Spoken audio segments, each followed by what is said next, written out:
Hello, this is the coach team analysis and look at for the teams in the Dark Bowl League. This isn't going to be too relevant necessarily for the coaches in the league, but for anyone who just happens to be coming across this and wants an idea of the teams that we're playing, I think this will be a pretty nice idea.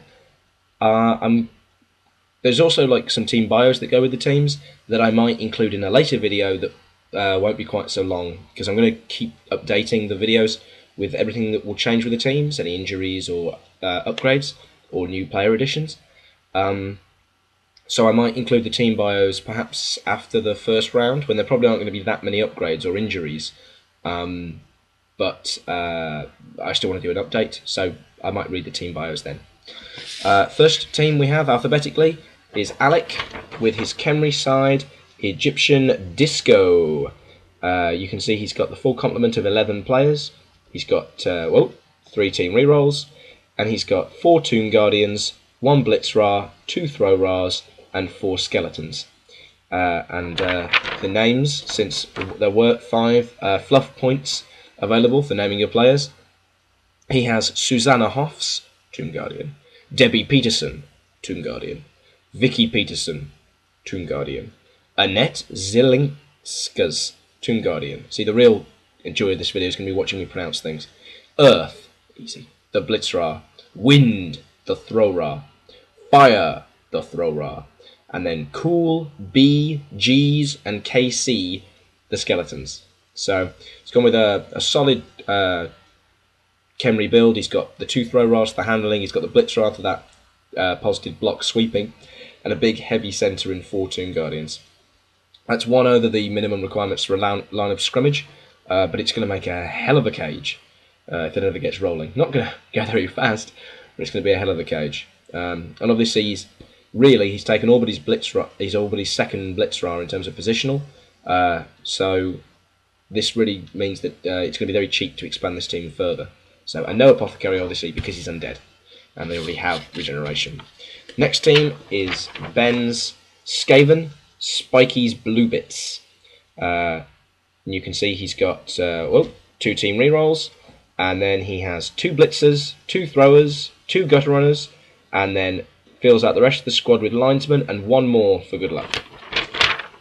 And Ben's team names are Spikey, the blitzer, Bluey, the blitzer, Numbnuts, the thrower, Clampy, the thrower, Legs, the gutter runner, and Squirt, the gutter runner. And then all the rest are linesmen, and they are Stabber, Poker, Gouger, Cutter, Stamper, and Nobbler. A solid all-round list from Ben. The team name here is actually a reference to one of the first Mordheim games with the played. If you've never played Mordheim, it's like a fantasy skirmish miniatures game. Absolutely brilliant. And it was a Skaven team made by his younger brother Adam, who had like Spikey, Blue Bits, Numbnuts, just random line rats that just took on so much personality. So with 2 blitzers, 2 throwers, 2 gutter runners, and a backup linesman, Ben's got a solid foundation, which means he'll probably be spending the rest of his gold on replacements, because they are a bit fragile, the Skaven. Probably the most fragile side in our league, but by far the quickest. So a really solid all-round side from Ben.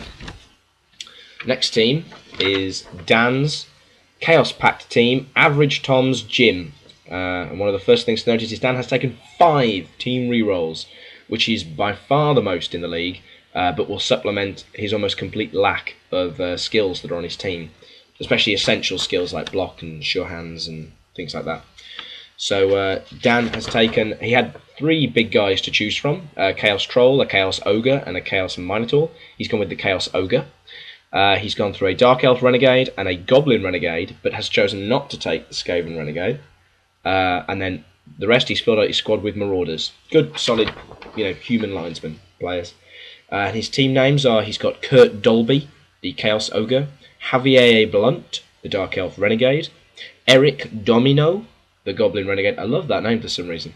And then the rest are Marauders, and they are Hugh Gadbury, Jesse Baines, Max Baines, Neil Obanon, Matthew Travers, Tyrone Andras, Nelson Gary, and Fernando Ballas. And I think Average Tom's gym might be a reference to Average Joe's gym from Dodgeball, maybe. But they don't. An interesting side, Chaos Pact isn't something any of us have really played with particularly before. They're regarded as a tier 3 team, so this is a weaker team, a more difficult one to play. But I don't know. I mean, I know Dan's a big fan of blocking. He's got the one Dark Elf of the handling. I would have gone with the Skaven Renegade myself. I quite like the extra movement, but I don't know, it'd be interesting. I'm quite interested to see how Chaos Pact will play. It's not a side that Dan's played before, but it might suit his more blocky persuasion towards the game.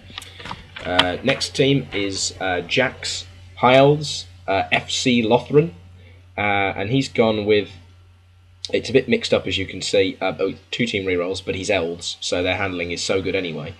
He's got 1 thrower and 2 blitzers. High Elves are so expensive it's hard to afford much else, and he's filled out the rest of the squad with linesmen. And his team names are, and this will be tough, I think from the future Jack's mentioned that I should only use the second names, but just for the first video I'll give it a go with the full names. First of all, the thrower is Daredgalb Comet Snake.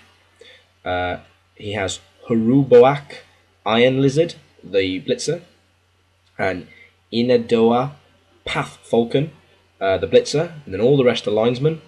Aged Written, Fox Seeker, Ahadur, Spell Victor, Alanet, Gemdrum, Lalin, Brushwand, Nanak, Hopebuck, Rajanate, Doomliar, Salapdiag, Grimtouch, and Atkak, Flame Stealer. Done. High Elf teams tend to be very standard when they set up. Jack's not gone for a catcher. He's gone for the 2 blitzers instead. High Elf blitzers are such ridiculously solid players, with block, AG4, increased speed, AV8. You know, they're just such wonderful all-roundsmen. And going with the 1 thrower, I think actually might be the right call, because it means he can pile all that SPP onto 1 player, which in the shortness of this league is probably a good idea, just to try and make sure he gets those, you know, accurate and those sort of skills on his thrower as soon as possible. You know, if he manages to stay injury 3, he can chuck in a catcher. If he doesn't, he can throw in a linesman instead. Solid side. I always like to watch Jack play Elves because he plays a very passing game. So, right, now we have Matt with his Norse team, Stochastic Slashers. He's gone for 3 team rerolls, 1 Snow Troll, 2 Ulfverners, and then the rest are all linesmen. Interestingly, he's avoided any sort of throwers, blitzers, and the like. I'm suspicious that he's done this to mess up everybody else's dream team, but we'll see. So to go through Matt's team names, he has Trig Onometry, the Snow Troll, Lenny R Systems, the Ulfenwerner, Algebra, the Ulfenwerner, and then all the rest are linesmen: Newton, Archimedes, Gauss, Euler, Euclid, Lagrange, Leibniz, and Fermat, who I recognise a few of those as important mathematical or physics figures. So, well done, Matt, for having the most intellectual team, surely. I'm not sure about the lack of any sort of positional things. I imagine Matt's hoping that his linesmen will do the jobs, or he can build on the team, but it'll certainly hit hard with 2 Ulfverners and a Snow Troll, and every player having block. I mean, it'll be a solid team to cage with, I think.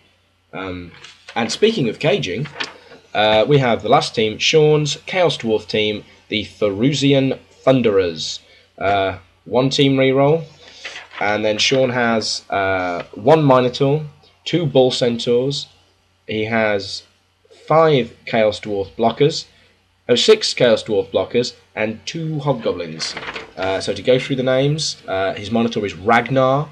He has Rokkar, the Bull Centaur, and Theric, the Bull Centaur. Grebmar. Oh, these are all Chaos blockers. Grebmar, Gerstan, Grimstone, Lawgrain, Angerforge, and Black Breath. And then his 2 Hobgoblins, Screws Pigot and Revilgaz. a very, very sturdy team. I mean, the Bull Centaurs are strength 4, the Minotaurs strength 5, the Chaos Dwarf blockers have got tackle, block, AV 9. This is a team that can really stand toe to toe, except for the Hobgoblins, of which there are only 2, and they're the only players who can really be relied on for any ball carrying. So they might come under a bit of pressure. But if Shaun can build up an early head of steam with some of the hitting power he's got here, there aren't really going to be many players left to deal with the Hobgoblins. So we'll have to see.